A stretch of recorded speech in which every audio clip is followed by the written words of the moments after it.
del ARN. La primera etapa es la iniciación. En este punto tenemos que aclarar que existen diferentes polimerasas en la eucariota y en las procariotas. En la eucariota se divide en ARN polimerasa 1, 2 y 3. Esta polimerasa 1 va a transcribir el ARN ribosómico, la polimerasa 2 el ARN mensajero y la polimerasa 3 el ARN de transferencia.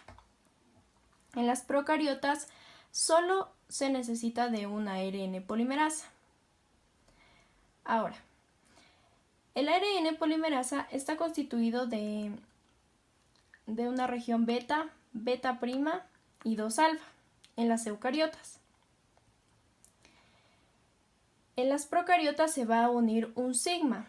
Esto hace que se facilite el encontrar a la región promotora. En las eucariotas, el ARN polimerasa va a encontrar una zona donde unirse para poder iniciar el proceso.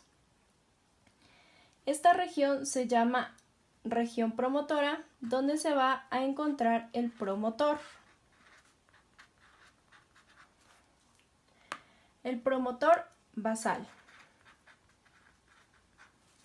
El ARN polimerasa se va a unir al promotor basal debido a unos factores de transcripción. Los factores de transcripción nos van a ayudar a detectar el promotor basal y así se va a poder unir el ARN polimerasa en sentido 5' a 3'. El ARN polimerasa, al encontrar la región promotora, se va a unir y va a separar las dos hebras, formando una burbuja de transcripción, donde va a comenzar el proceso de transcripción del ARN.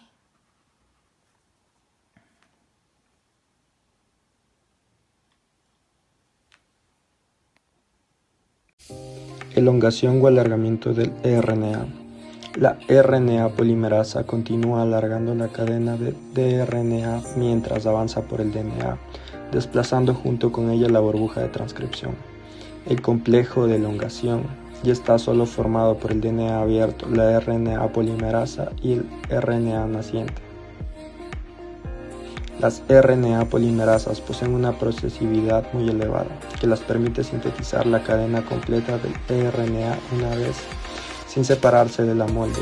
En contraste con la replicación, ello se consigue sin proteínas accesorias, pues la propia RNA polimerasa abraza la cadena de DNA molde. Primero se sintetiza el RNA mensajero de 10 nucleótidos de longitud. Fosforalización del dominio CTD de la RNA polimerasa 2, asociada con la transición iniciación-elongación. Depende del extremo CTD del RNA polimerasa 2 se fosforalice por los factores quinasas.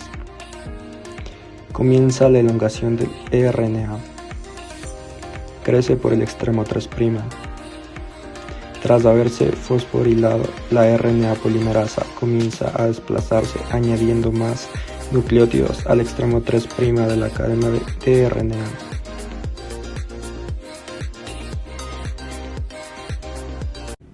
Transcripción del ARN. Lo primero que debemos saber para comprender mejor este tema es la definición de la palabra transcripción, la cual significa que es la copia de algo o el reescribir algo, ya que eso es justamente lo que va a suceder en este proceso.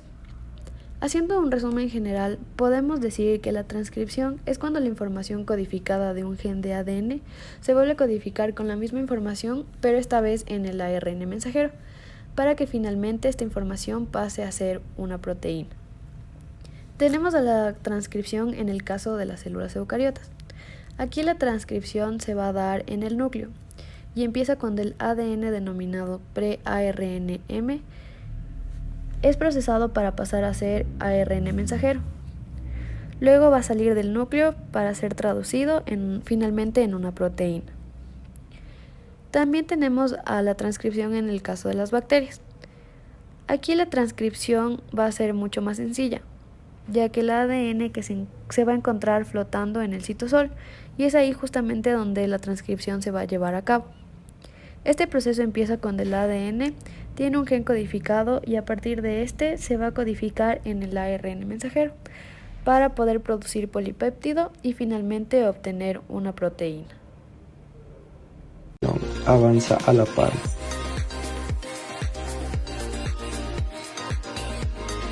Las topoisomerasas se van enrollando y desenrollan el ADN para que siga avanzando la burbuja de transcripción.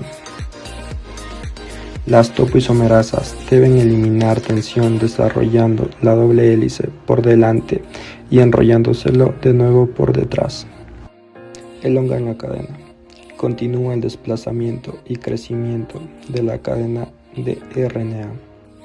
El elongamiento depende de las quinasas. El factor de transcripción helicasa se fosforila en el extremo CTD. La principal quinasa responsable de fosforilar el HSPT5 es precisamente Positive Transcription Elongation Factor B, que también fosforiliza el CTD de la RNA polimerasa. El principal elemento que regula la procesividad es la proteína de SHIP, un heterodímero formado por la HSPT4 y el HSPT5. Pero cuando el SHIP es fosforilado, en su subunidad HSPT5 se separa de NEL y activa la elongación. Cuando el SHIP se une a la proteína NEL, Negative Elongation Factor, frena la elongación. La proteína de NEL ya no permite que haya fosforilización y aquí termina la elongación. La fase de terminación. La ARN polimerasa seguirá transcribiendo hasta que reciba la señal para parar. Existen dos principales estrategias de terminación. La primera es la independiente de Rho. Rho es el nombre que se le da a la proteína que es un factor de terminación, y en este caso no existiría esta proteína. Esta fase de terminación independiente de Rho sucede cuando la ARN polimerasa llega a una zona o señal de terminación. Esta es una secuencia palindrómica. Esto quiere decir que se lee lo mismo de derecha a izquierda como de izquierda a derecha. Esta zona además es rica en los nucleótidos citosina y guanina. Esto promueve que se formen horquillas. Esto quiere decir que esta región se dobla sobre sí misma y los nucleótidos guanina y citosina complementarios se unen entre sí. Esta horquilla causa que la ARN polimerasa se detenga y que la enzima caiga para que el ARN se libere. La fase dependiente de Rho. En la terminación Rho dependiente, el ARN contiene un sitio de unión para esta proteína. El factor Rho se une a esta secuencia y comienza a desplazarse por el transcrito hacia la ARN polimerasa. Cuando alcanza a la polimerasa en la burbuja de transcripción, se hidroliza ATP, para así generar energía que se emplea para cerrar la burbuja. Rho separa el transcrito de ARN del molde de ADN y libera la molécula de ARN, de tal forma que termina la transcripción.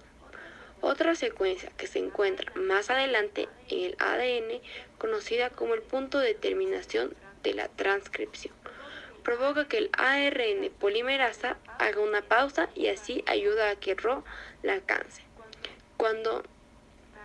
Para de esta forma el ARN se libere y se desprenda. Maduración. La maduración comienza después de la terminación y solo se da en eucariotas. Comienza con el pre-ARN mensajero, mismo que va a llevar el mensaje hacia el ribosoma en el citoplasma, misma que está compuesta por una región CAP al inicio de la cadena, lo que va a brindar protección para la misma.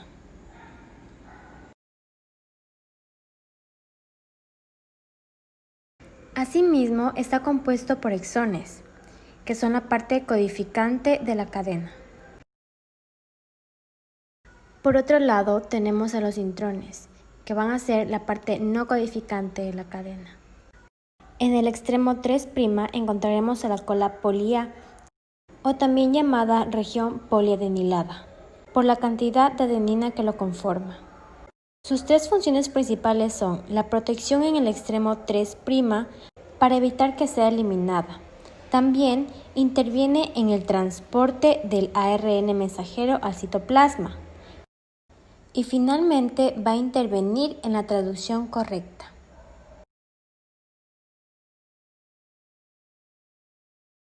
Los intrones no tienen traducción y van a ser eliminadas mediante un complejo ribonucleico. A este proceso se le denomina splicing, que va a cortar la parte de los intrones, pero también va a empalmar a los exones, que son la parte codificante. Este proceso es realizado por una proteína denominada espliciosoma, pero también va a haber la presencia de la proteína ligasa, dando como resultado al ARN mensajero maduro.